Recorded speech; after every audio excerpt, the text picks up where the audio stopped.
Bonjour tout le monde, mon nom c'est Robert Gauthier et puis bienvenue à notre réseau sur YouTube qui s'appelle Lumière sur la prophétie.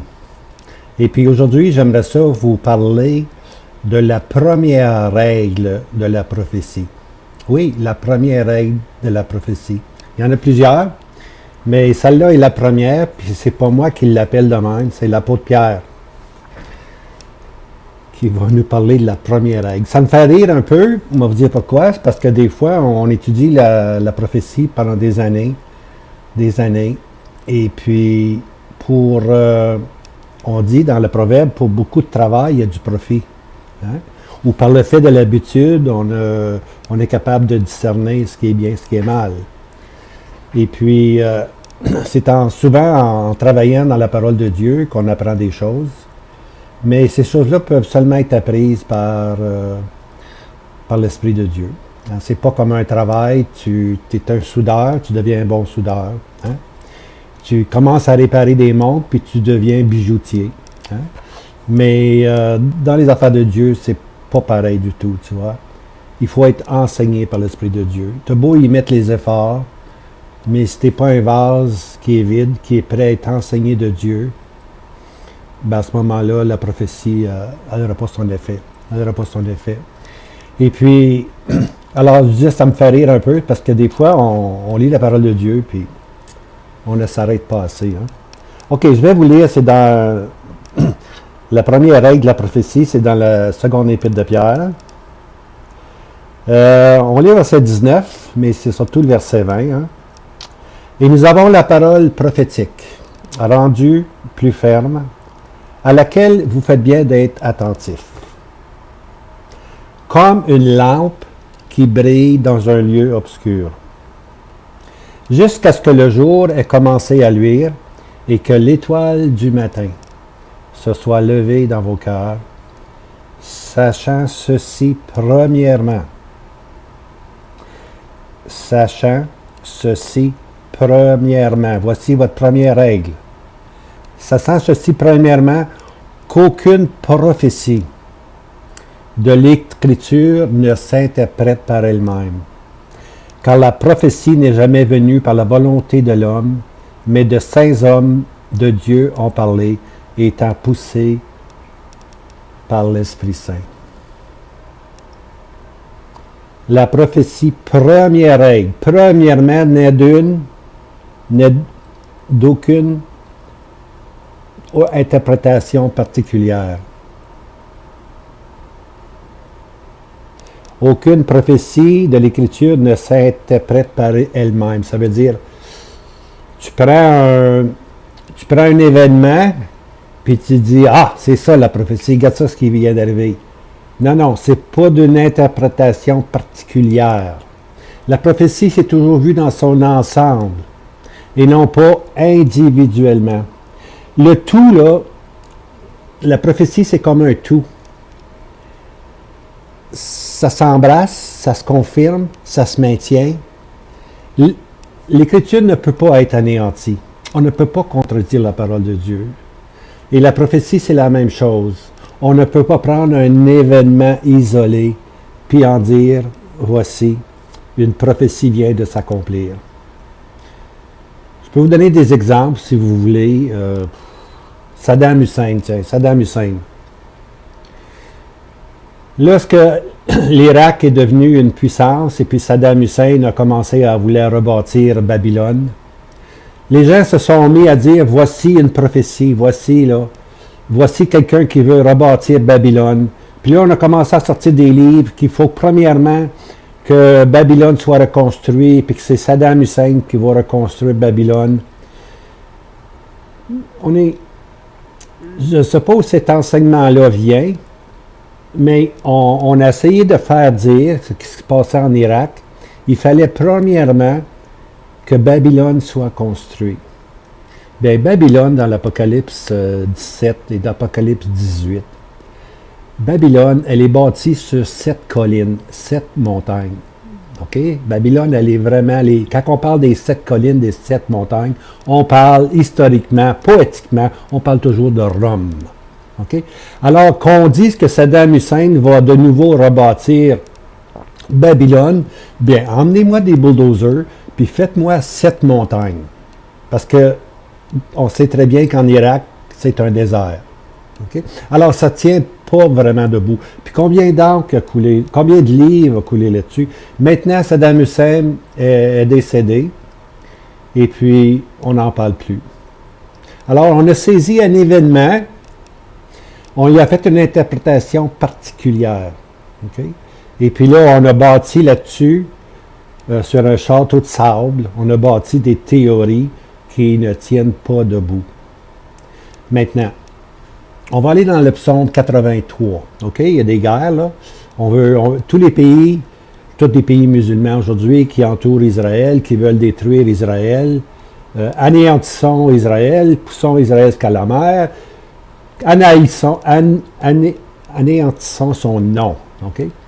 Psaume 83. Maintenant, il y a des gens qui disent que Psaume 83, il y a des docteurs qui disent que Psaume 83 est arrivé. Il est arrivé en 1948. Il est arrivé en 1967. Les différentes guerres qu'Israël ont gagnées, on nous dit que ceci, c'est une prophétie qui est accomplie. On n'a plus besoin de regarder plus loin. C'était accompli en 48 puis en 67. Eh boy. Premièrement, aucune prophétie de l'Écriture ne s'interprète par elle-même. On ne peut pas prendre des cas isolés puis dire, voici, cette prophétie-là est accomplie.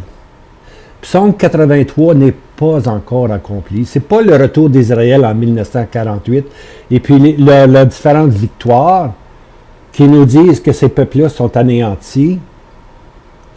Il peut y avoir vu des événements historiques, mais c'est de l'histoire. Ce n'est pas encore de la prophétie, c'est à venir. Il faut faire attention à isoler des événements. Aujourd'hui, là, on entend continuellement, en anglais, je dis le terme en anglais, là, prophecy update. Des mises à jour sur la prophétie. Okay? Il y a des combats là, en Turquie, il y a des combats en Irak, des combats en Iran. Il y a un mouvement de soldats. Puis, ça, c'est un accomplissement prophétique. Ça, c'est un accomplissement prophétique. Ça, c'est un autre accomplissement prophétique. Bien aimé, ce n'est que des conflits internes entre nations. Ce n'est pas nécessairement des faits accomplis, des faits prophétiques. Hein? Quand Napoléon il était là, les gens ont pu dire, voici un événement prophétique, mais ce n'était pas un événement prophétique. Ça nous donne un aperçu de ce que ça peut être, tout simplement. Hein? Lorsque Hitler était là, c'est pareil. Là, les gens disaient, hey, ça c'est l'Antichrist. Mais ce n'était pas l'Antichrist. Mais ça nous donne un aperçu de ce qui peut se passer lorsqu'un homme prend le pouvoir sur la terre. Puis lorsque l'homme, il est essentiellement méchant. Alors, il faut faire attention. Il faut vraiment faire attention à ces prophecy updates. Tu vois, c'est souvent juste des nouvelles de journaux qu'on prend, puis on en fait avec elles des prophéties. Il faut tirer notre entendement de la parole de Dieu et non pas sur les événements politiques qui se passent. Je ne veux pas dire qu'on doit être ignorant là, des événements du tout. Je ne veux pas dire qu'on ne doit pas être ignorant. Voici ce qui se passe en Turquie. On n'est pas ignorant de ça, tu vois. Mais ça ne veut pas dire que présentement, le président qui est là, c'est lui le roi du Nord. On sait que dans cette région-là va venir ce qu'on appelle le roi du Nord. Mais de là à dire à tous les mouvements que Erdogan y fait que c'est des mouvements prophétiques, c'est aller trop loin. Okay? Faut vraiment chercher dans la parole de Dieu ce que la parole de Dieu nous dit, nous enseigne. Okay? Alors, aucune écriture, sachant premièrement qu'aucune prophétie de l'Écriture ne s'interprète par elle-même. M. Darby a une petite note, naît d'une interprétation particulière. La prophétie, c'est vraiment un tout. Hein? La prophétie a pour objet Christ et l'établissement de son règne. Quand on lit l'Apocalypse, on voit le trône. C'est le trône qui est projeté immédiatement. Le trône parle, c'est Dieu qui va être en contrôle. Alors, la prophétie nous emmène à ce grand jour où tout va être assujetti à Christ et où Christ va régner comme le Seigneur des Seigneurs, le Roi des Rois. Ça, c'est la prophétie. Et puis, tous les saints de l'Ancien Testament, tous les prophètes projettent tout simplement vers ce moment ultime où Christ va régner et les nations vont lui être assujetties à ses pieds. Alors, la prophétie nous est donnée comme une lumière dans un lieu sombre et ténébreux. La lumière, c'est une aide. La prophétie, c'est une aide pour nous éclairer. Mais arrêtez de me sortir une flashlight tous les 10 minutes puis dire ça, c'est un élément prophétique, puis ça, c'est un autre élément prophétique. C'est pas comme ça qu'on va comprendre la prophétie. Il faut s'attendre, il faut lire la parole de Dieu. Il y a profit dans le travail, il faut sonder les Écritures, il faut laisser l'Esprit de Dieu nous enseigner. Alors, j'espère que je n'ai pas trop découragé tout le monde. Ça m'énerve un peu, ces affaires-là, mais on vous dit, bien franchement, là. Ça m'énerve. Ça m'énerve parce que la première règle de la prophétie, Pierre nous la donne, ne faites pas d'interprétation particulière. Hein? S'il vous plaît, cessez ces prophéties update. Et puis, essayons de trouver dans la parole de Dieu ce qui va se passer. Et non pas se fier aux événements qui changent continuellement. Hein? Aujourd'hui, on va dire que l'Antichrist, c'est le président des États-Unis, Trump. Bien, Trump va partir probablement, puis si le Seigneur n'est pas revenu, il va en avoir un autre. Puis il va en avoir peut-être un autre. Tout ceci, c'est de la spéculation qui ne donne absolument rien. Mais l'Écriture, lorsqu'elle est bien comprise, elle produit quelque chose de bon. Et puis, Dieu a dit, cacherai-je à Abraham ce qui va arriver? Dieu ne veut rien nous cacher, bien-aimés. Dieu nous dit ce qui va arriver du commencement à la fin. Le livre de Daniel est scellé. Quand on arrive dans l'Apocalypse, ne scelle pas ce livre. Nous, comme chrétiens, maintenant, on peut comprendre. Ça ne veut pas dire qu'on ne peut pas comprendre Daniel. Non, on peut comprendre Daniel. D'ailleurs, un bon Daniel peut aller partout dans la prophétie. Je vous le dis, un bon Daniel peut aller partout dans la prophétie. OK? Alors, je vous laisse là-dessus. Puis, n'oubliez pas la première règle. Hein. Premièrement, aucune prophétie de l'Écriture ne s'interprète par elle-même. C'est pas pourquoi qu'on a perdu ce passage-là, moi. Ben, personnellement, je viens juste de voir le mot premièrement, comme je vous disais, là. Mais c'est la première règle. Hein? Cessons donc de prendre des cas isolés puis en faire des cas prophétiques. On peut se tromper. Hein? On peut se tromper. Alors, c'est tout. Seigneur vous garde. Hein? Je reviens bientôt. Je reviens te chercher. Hein? Le Seigneur qui vient nous chercher, naturellement. OK, salut.